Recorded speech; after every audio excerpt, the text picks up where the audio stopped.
शलाकया ज्ञानाञ्जनशलाकया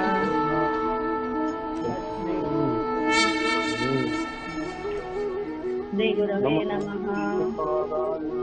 कृष्णपृष्ठाय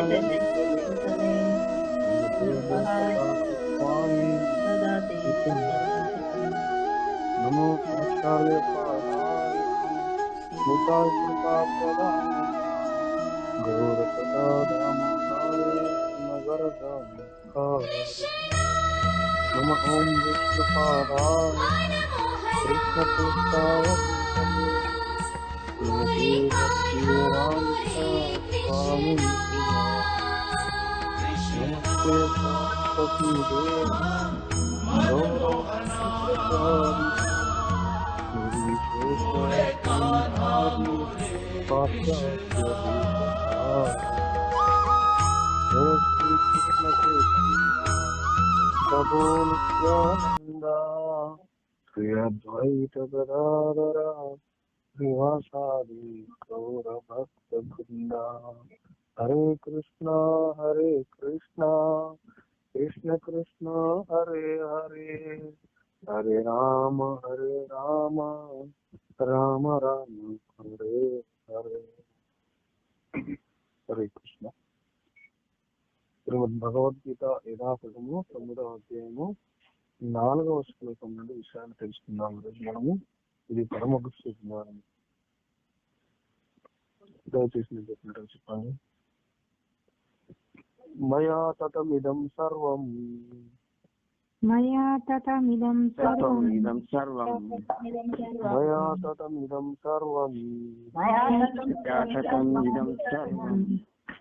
జగద్వ్యక్తమూర్తినా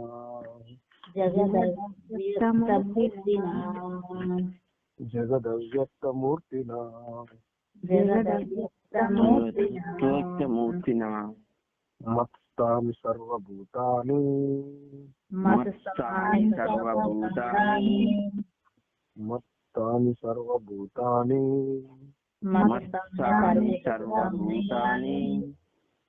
నచాహం తేష్వస్థితః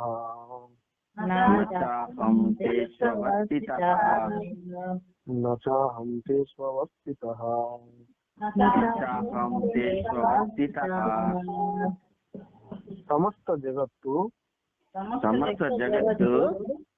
అవ్యక్త రూపమున నాచే ఆవరించబడి ఉన్నది. జీవులన్నీయును నా యందున్నవి, కాని నేను వాని యందు లేను. దీనికి భాష్యము ప్రతిపదార్థము జగద్గురు పూజ్య శ్రీ యేసు భక్తి వేదాంత స్వామి శ్రీల ప్రపాదుల వారి ద్వారా శ్రీల ప్రపాదికి దేవదేవుడైన శ్రీకృష్ణుడు జడమైన ఇంద్రియములకు అనుభూతుడు కాదు. ఇదే విషయము ఈ క్రింది విధంగా తెలుపబడినది. భక్తుల సాంబత సింధు నుండి ఈ విషయం చెప్తున్నారు. అతః శ్రీకృష్ణ నామాది భవేద్గ్రాస్తమింద్రియై ఏవోన్ముఖే జిహ్వాదౌ స్వయమేవ స్ఫురత్యదః. అంటే శ్రీకృష్ణుని నామము మహిమలు లీలాదులు ఇంద్రియములచే అవగాహనకు రావు. తగిన నేతృత్వంలో భక్తియుత సేవ యందు నిలిచిన మనుదినికే అతడు స్వయంగా వింతువు కాగలడు. కనుకనే ప్రేమాంజన చురిత భక్తి విలోచనేన సంత సదైవ హృదయేషు విలోకయంతి అని బ్రహ్మ సంహిత యందు తెలుపబడినది. అంటే దేవదేవుడైన గోవిందుని దివ్యమైన ప్రేమను మనం వృద్ధి కావించుకున్నవాడు ఆ భగవానుని సదా అంతర్భాష్యములో గాంచగలడు. సాధారణ జనులకు అతడు అగోచరుడు. ఆ భగవానుడు సర్వవ్యాప్తి అయి సర్వదా నిలిచి ఉన్నను ఇంద్రియములచే అనుభూతులు కాడనించట తెలుపబడింది. ఇదే విషయము అవ్యక్తమూర్తిన అనే పదము ద్వారా ఇచ్చట సూచించబడినది. మనం అతన్ని గాంచలేకున్నను వాస్తవానికి సర్వము అతని యందే స్థితిని కలిగి ఉన్నది. సప్తమాధ్యాయంలో ఇదివరకే చర్చించినట్లు జగత్తంతయు అతని ఆధ్యాత్మిక శక్తి భౌతిక శక్తుల కలియుక చేతనే ఏర్పడినది. సూర్యకాంతి విశ్వమంతటను వ్యాపించి ఉన్నట్లు శ్రీకృష్ణ భగవాను శక్తిను సృష్టి అందంతటను వ్యాపించి ఉంది. సమస్తము ఆ శక్తి అందు స్థితిని కలిగి ఉన్నది. శ్రీకృష్ణ భగవానుడు సర్వత్రా వ్యాపించి ఉండుటచే తన వ్యక్తిగత రూపమును కోల్పోవునని ఎవరు భావించరాదు. అటువంటి వాదనను ఖండించుటకే ఆ భగవానుడు సర్వత్రా నిలిచి ఉన్న నాయందే సర్వం నిలిచి ఉండను, నేను సర్వమునకు శరణమై ఉన్నాను అని పలుకును. ఉదాహరణకు రాజు నడుపు ప్రభుత్వం అతని యొక్క శక్తి వ్యక్తీకరణము. ప్రభుత్వం నందలి వివిధ శాఖలు అతని శక్తి స్వరూపములై అతని శక్తి పైననే ఆధారపడి ఉన్ను. అయినను రాజు తన ప్రభుత్వం అందలి ప్రతి శాఖలను వ్యక్తిగతంగా మాత్రం నిలిచి ఉండడు. ఈ లౌకిక ఉదాహరణలో వలనే మనము గాంచు సమస్త సృష్టి మరియు భౌతిక ఆధ్యాత్మిక జగత్తులోని సమస్తము దేవదేవుడైన శ్రీకృష్ణుని శక్తి పైననే ఆధారపడి ఉన్నవి. ఆ భగవాను వివిధ శక్తుల విస్తారం వలనే జగత్తు సృజింపబడుతున్నది. భగవద్గీత అందు తెలుపబడినట్లు శ్రీకృష్ణ భగవానుడు స్వీయ ప్రాతినిధ్యమైన తన వివిధ శక్తుల విస్తారము చే సర్వత్రా నిలిచి ఉండును. భాష్యమిదం కృష్ణం. ఈ శ్లోకం ద్వారా మనకు భగవంతుడు ఏం తెలియజేస్తున్నాడంటే, అవ్యక్త రూపంలో, అంటే అవ్యక్త రూపం అంటే సమస్త జగత్తు అవ్యక్త రూపంలో నాచే ఆవరించబడినది బడి ఉన్నది. అంటే ఈ యొక్క సమస్త జగత్తు మొత్తం కూడా భగవంతుని లోపలనే ఉన్నది, భగవంతుడి ఆధీనంలో ఆవరించబడి ఉన్నది. అంటే భగవంతుడి ఆధీనంలోనే ఉన్నది, ఆయన ఆధీనంలో జీవులన్నీ కూడా అందులోనే ఉన్నది. కానీ మనం భగవంతుని అందే ఉన్నాము, కానీ భగవంతుడు మన యందు లేడు, అంటే మన ఆధీనంలో లేడు, మనం ఆయన ఆధీనంలో ఉన్నాము. ఎందుకు? భగవంతుడు అప్రాకృతికమైన వాడు కాబట్టి. అయితే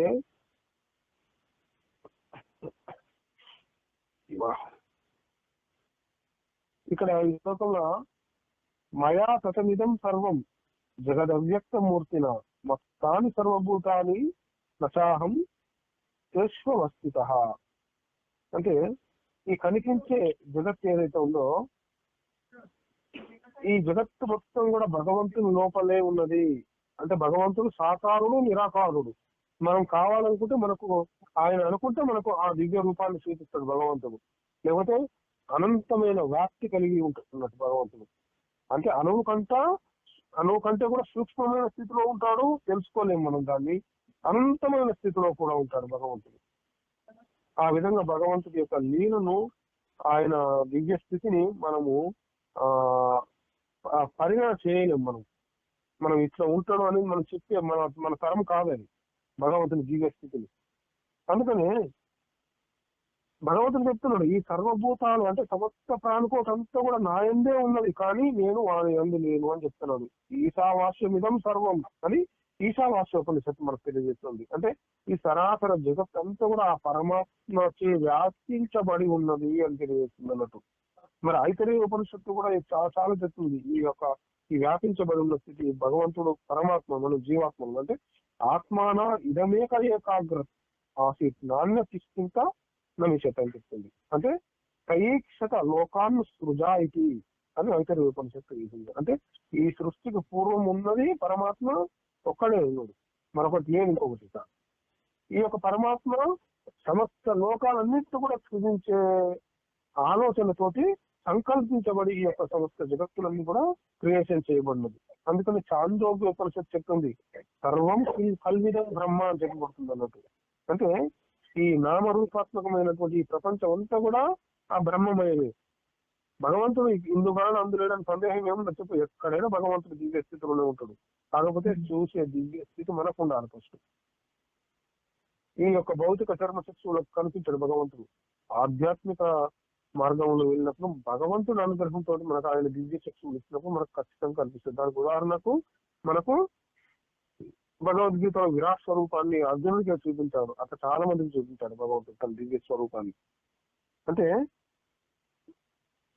మనకు ఈ విషయాన్ని ప్రపంచం అంతా కూడా బ్రహ్మమయమే అని చెప్పబడే స్థితి అంతా కూడా ఎన్నో ఉపనిషత్తులు ఈ యొక్క భగవంతుని యొక్క అనాది తత్వాన్ని, ఏకత్వాన్ని, సర్వవ్యాపక తత్వాన్ని, అనంత తత్వాన్ని ఎన్నో రీతులలో కూడా మనకు ప్రస్తుతించినాయి అన్నట్టు ఈ యొక్క ఉపనిషత్తులన్నీ కూడా. అంటే ఆ యొక్క పరమాత్మ అయినటువంటి శ్రీకృష్ణ భగవాను యొక్క స్థితి ఎట్లా ఉంటుందంటే పాలలో నెయ్యి వాళ్ళే ఉంటుంది. ఈ కనిపించే జగత్తుకు, దానికి బయట లోపల అన్ని లోకాలకు సర్వాధిష్టానే ఉంటాడు అన్నట్టు భగవంతుడు. సర్వాంతర్యామి అయి ఉంటాడు. సర్వ వ్యాపకమై ఉంటాడు.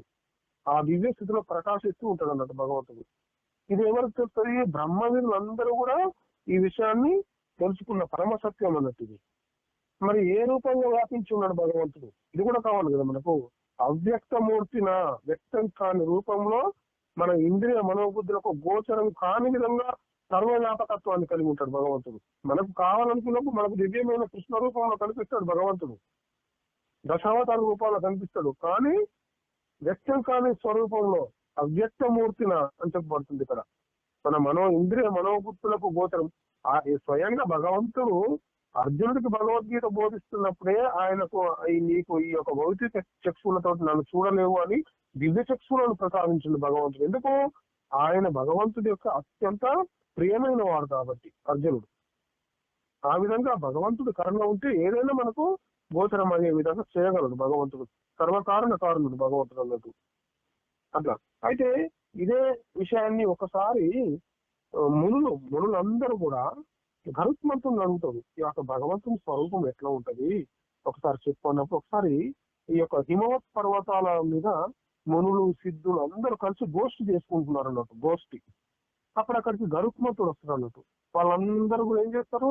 అతన్ని గౌరవించి కూర్చోబెట్టి, మహాత్మా గరుత్మంత, నువ్వు పరమ విష్ణు భక్తుడివి, ఆ స్వామికి భక్త ప్రియుడివి, నువ్వు ఎప్పుడు కూడా ఆయన దగ్గరగానే ఉంటావు కదా, ఆ యొక్క విష్ణుమూర్తి గురించి, ఆ దేవదేవుడి గురించి మాకు తెలియచేయి అని వినయంగా వాళ్ళందరూ ప్రార్థిస్తారు అన్నట్టు. అంటే అలా ప్రార్థించినప్పుడు లోకాలను రక్షించడానికి స్థూల రూపం ధరించి మనకు కనపడతాడు ఆయన భగవంతుడు.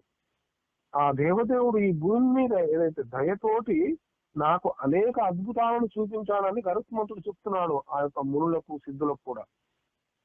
ఒకసారి ఏం చేస్తాడంటే గరుత్మంతుడు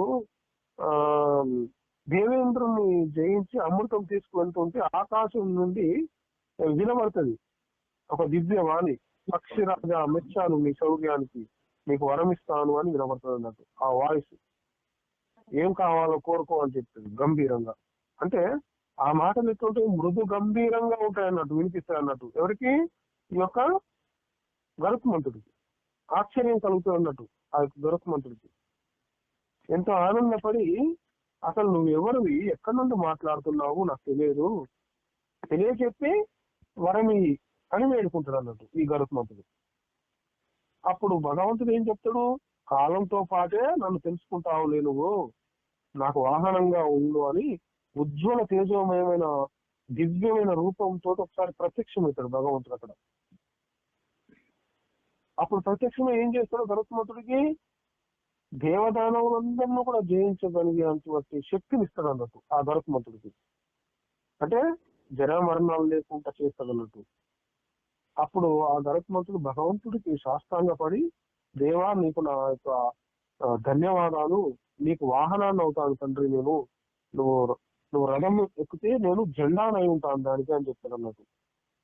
అందుకని గరుడ ధ్వజం అని కూడా అంటారు, మనం వినే ఉంటాం. నాకు ఈ వరం కూడా ఇవ్వు తండ్రి అని ప్రార్థిస్తాడు. అప్పుడు సరే అని భగవంతుడు అంతర్ధానం అయిపోతాడు. ఆ యొక్క గరుత్మంతుడు ఎంతో సంతోషపడుతూ వెళ్ళి ఆ విషయం అంతా కూడా ఆయన తండ్రికి చెప్పుకుంటాడు అన్నట్టు. అప్పుడు ఆ యొక్క గరుత్మంతుని తండ్రి ఏం చేస్తాడు? నువ్వు ఎవరిని చూసావంటే స్వయం మహాత్ముడైనటువంటి నారాయణుని చూసావు నాయన, నువ్వు నీ మీద ఉన్నటువంటి మహా అనుగ్రహంతో నీకు కనబడి మాట్లాడిండు భగవంతుడు, నువ్వు చాలా ధన్యుడివి, ఆయన చూడ్డానికి యోగ సమాధి వహించాను నేను, నల్లటి తెల్లటి పచ్చటి ఎర్రటి వర్ణాలతో ఆ యొక్క భగవంతుడు పాద శిరోనేత్రాలతో దర్శనమిచ్చాడు నాకు. అలాంటి మహానుభావుడికి శాశ్వతంగా నువ్వు పరిచర్య చేసే భాగం నీకు లభించింది ఆయన అని చెప్తాడు అన్నట్టు. నీవు తరించావు నీ జన్మంతా అని చెప్తాడు. అప్పుడు బదరికాశ్రమానికి వెళ్ళి అక్కడ నారాయణ స్వామి మూర్తిని సేవించు అని చెప్తాడు. అక్కడికి వెళ్ళిపోతాడు అన్నట్టు ఈ గరుత్మంతుడు. అక్కడ భగవంతుడు ఎలా కనిపిస్తాడు? పీతాంబరధారి అయి 8 చేతులు గల మూర్తిగా దర్శనమిస్తాడు అన్నట్టు అతనికి. అప్పుడు గరుత్మంతుని చూసి చిరునవ్వు నవ్వి, వచ్చావా, మంచి పని చేసావు రా, వెంటనే తీసుకొని వెళ్తా ఉంటాడు అన్నట్టు. ఎక్కడికి వెళ్తా ఉన్నాడు? ఈశాన్య దిక్కుకు వెళ్తూ ఉంటాడు అన్నట్టు భగవంతుడు. వెళ్తూ ఉంటే ఈ గరుత్మంతుడు ఆయన వెంట పడి పరిగెత్తుతా ఉంటాడు అన్నట్టు. అలా చాలా సహస్ర యోజనాలు వెళ్ళిన తర్వాత అక్కడ బ్రహ్మాండమైనటువంటి అగ్ని వెలుగుతూ కనబడుతుంది అన్నట్టు. కట్టెలు లేకుండానే ఆ యొక్క అగ్ని వెలుగుతూ ఉండన్నట్టు అక్కడ.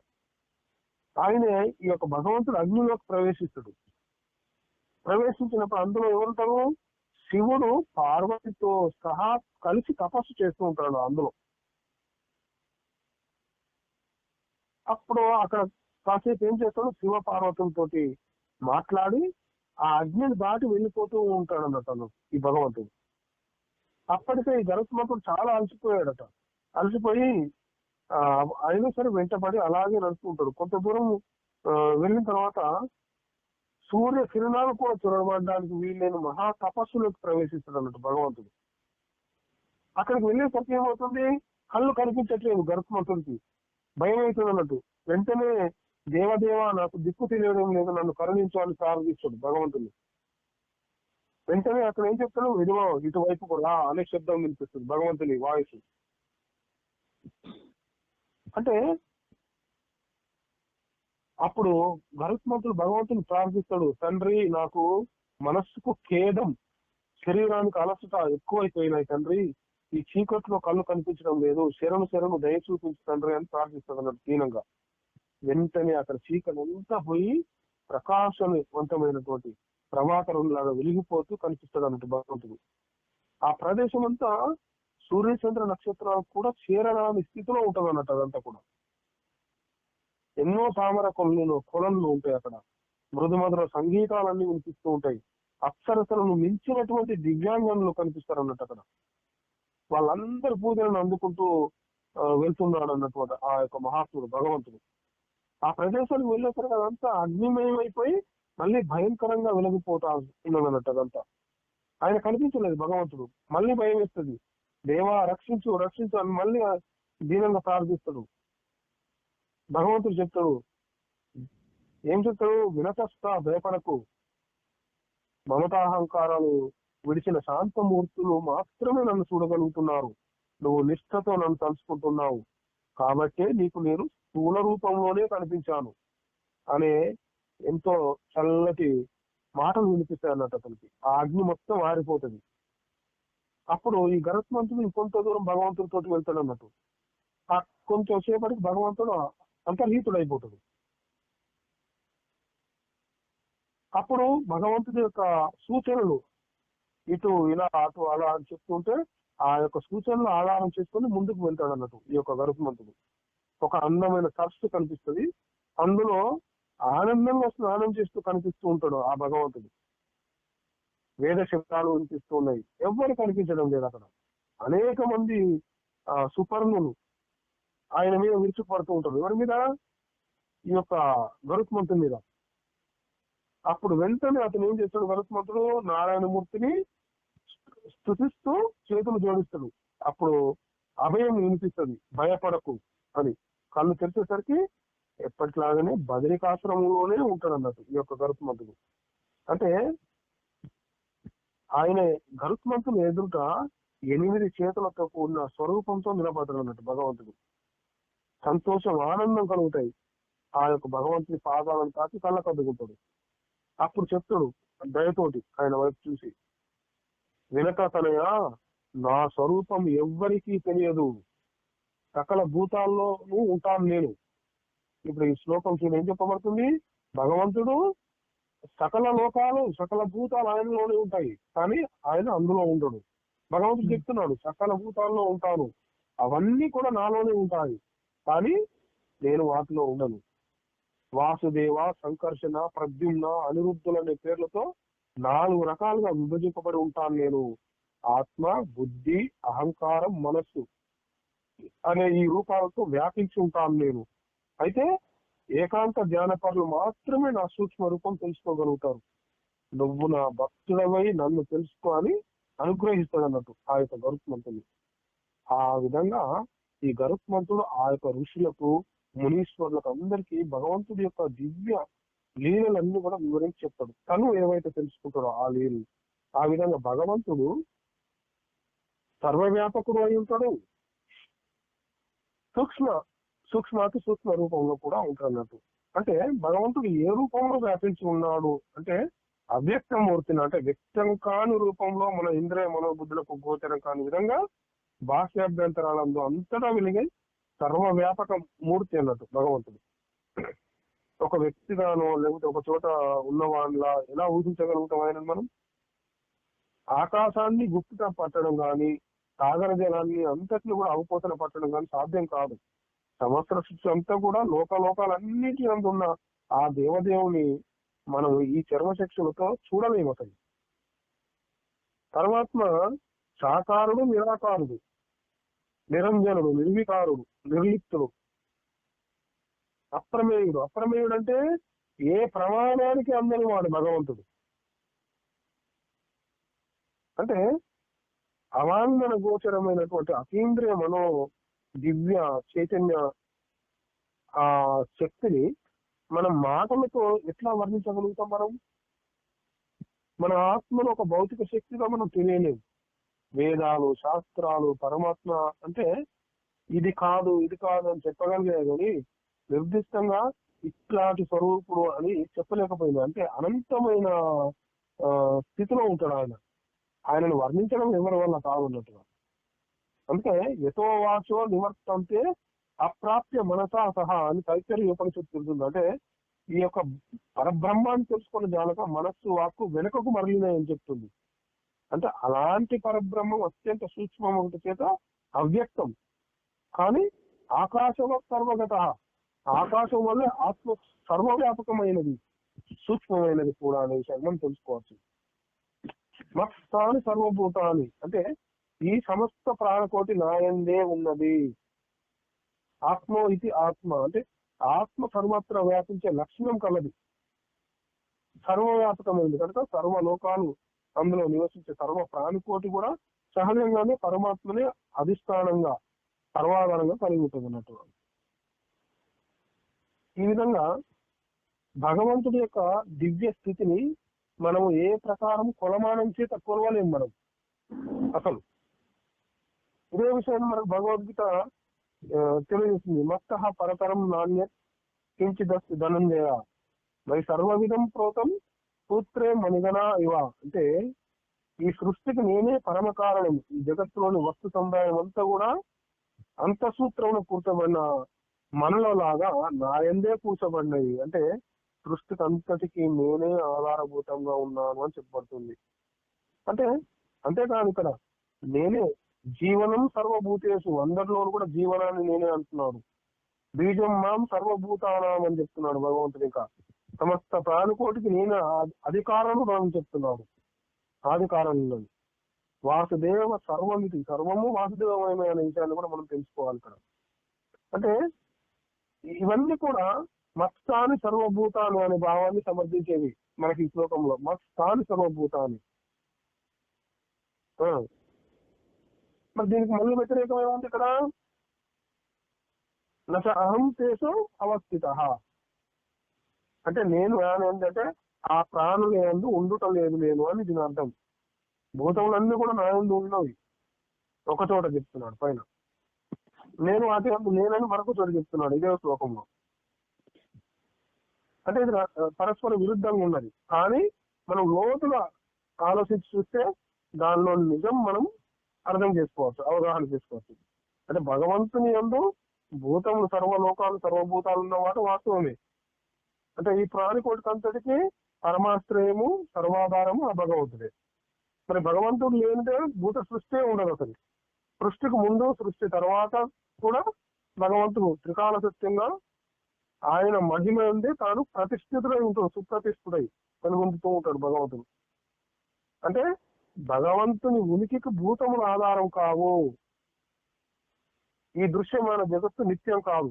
ఇది ఎప్పటికైనా ప్రళయంలో కలిసిపోవాల్సింది. జగత్ అంటే జ అంటే పుట్టేది, గత్ అంటే గతించేది, యుగాంతంలో విలయ అంటే విలయ సమయంలో బ్రహ్మలోక పర్యంతం కూడా అన్ని లోకాలు కూడా ఈ యొక్క సాగరంలో కలిసే విధంగా ఈ సూక్ష్మ రూపంలో మూల కారణంతో చేరవలసిందే అనే విషయాన్ని మనం తెలుసుకోవాలి. అంటే ఇక్కడ మనం తెలుసుకోవాల్సిన విషయం ఏంటంటే బంగారం ఒకటే ఉంటుంది, ఆభరణాలు ఎన్నో ఉంటాయి. అయితే ఆభరణాలు మాత్రమే బంగారం కాదు అనే విషయాన్ని తెలుసుకోవాలి మనం.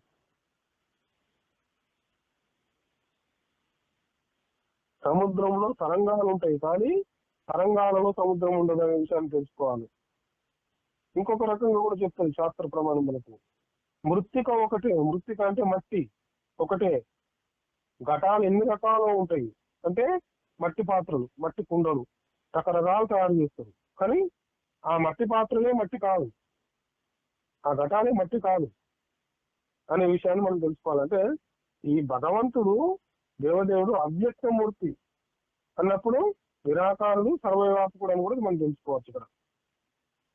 అది ఇంకా శాస్త్ర ప్రమాణం చెప్తుంది. నిర్గుణో నిష్క్రియో నిత్యో నిర్వికల్పో నిరంజన నిర్వికారో నిరాకారో నిత్యముక్తో అస్మి నిర్మల అని కూడా చెప్పబడుతుంది.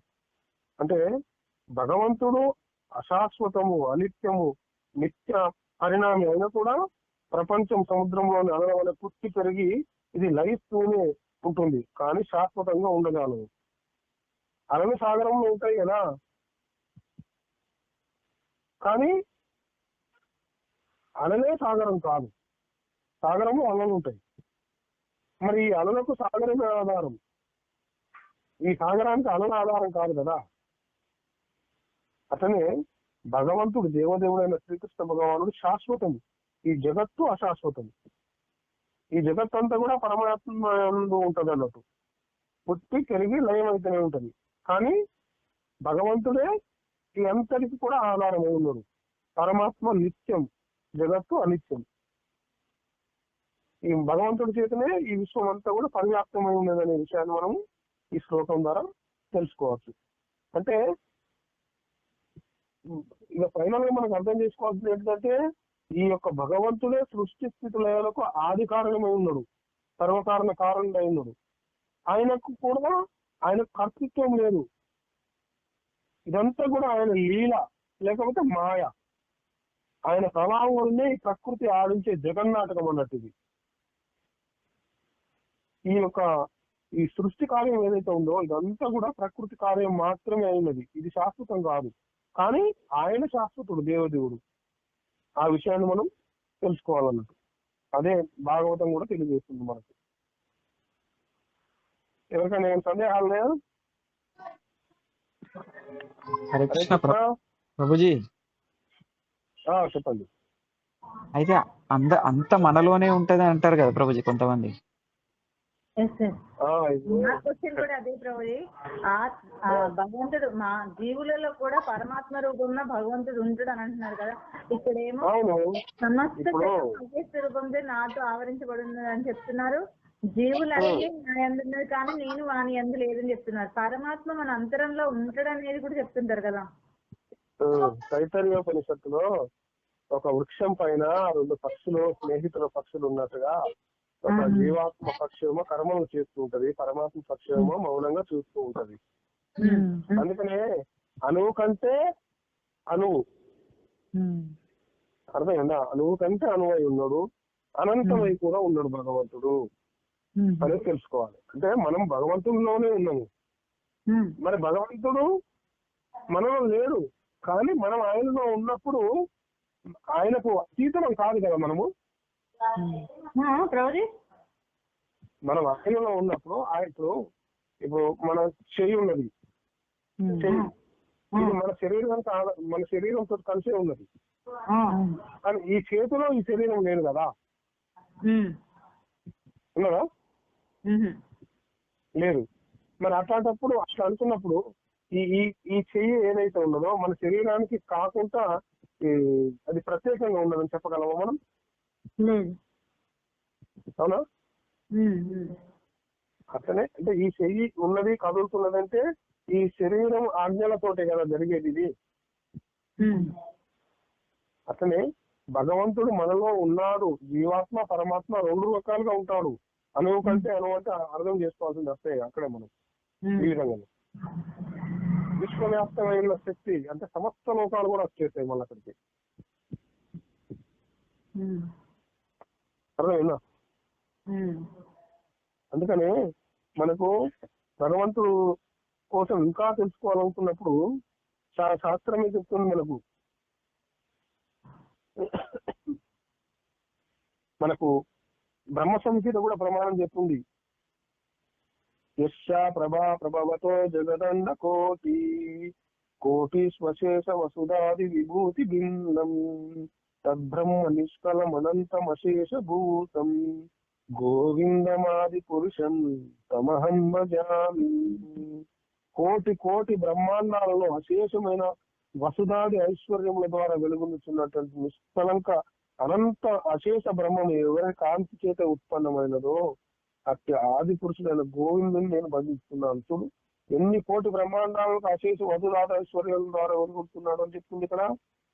కోటి కోటి బ్రహ్మాండాలు, ఆ అన్ని కోటి కోటి బ్రహ్మాండాలలో ఉన్నటువంటి భగవంతుడు కూడా ఈ యొక్క తైత్తరీయోపనిషత్తు ప్రమాణం ప్రకారము ఈ యొక్క వృక్షం పైన పదులు ఆరగించే పక్షి స్నేహితుడు లాగా కూడా మన హృదయంలో ఉంటాడు, జీవాత్మ పరమాత్మ రూపంలో. అవునా? అది అందుకనే ఈ తత్వం మనకు బాగా తెలియాలంటే మనం ఏం చేయాలి? చైతన్య మహాప్రభు ఏం చెప్పాడు మనకు? దర్పణమార్జనం భవ మహాపనం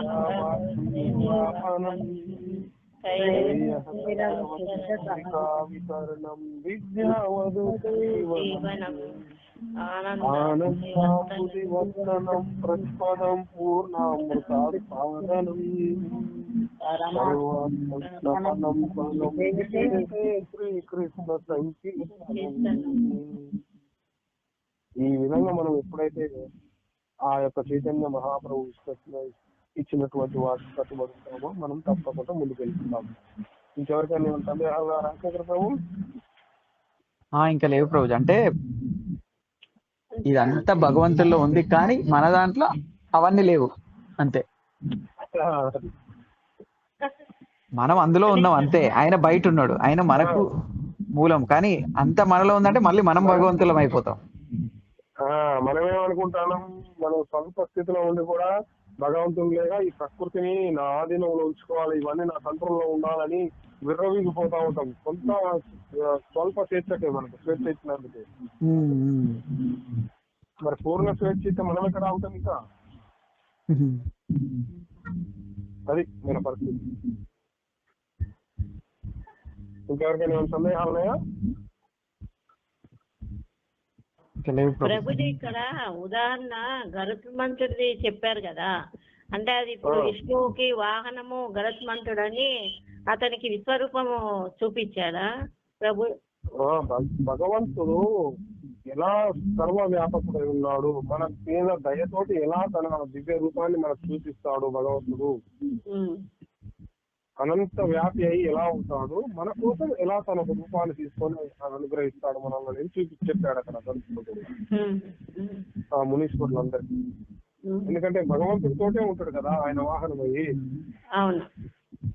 ఆయనకు ఎప్పుడు లీలను చూపిస్తూనే ఉంటాడు. అందులో కొన్ని మాకు చెప్పండి అని ఆ మునీశ్వరులు యతీశ్వరుని ప్రార్థిస్తే ఆ యొక్క లీల కోసం చెప్తాడు అన్నట్టుగా. అలా ఇంకా సందేహాలు?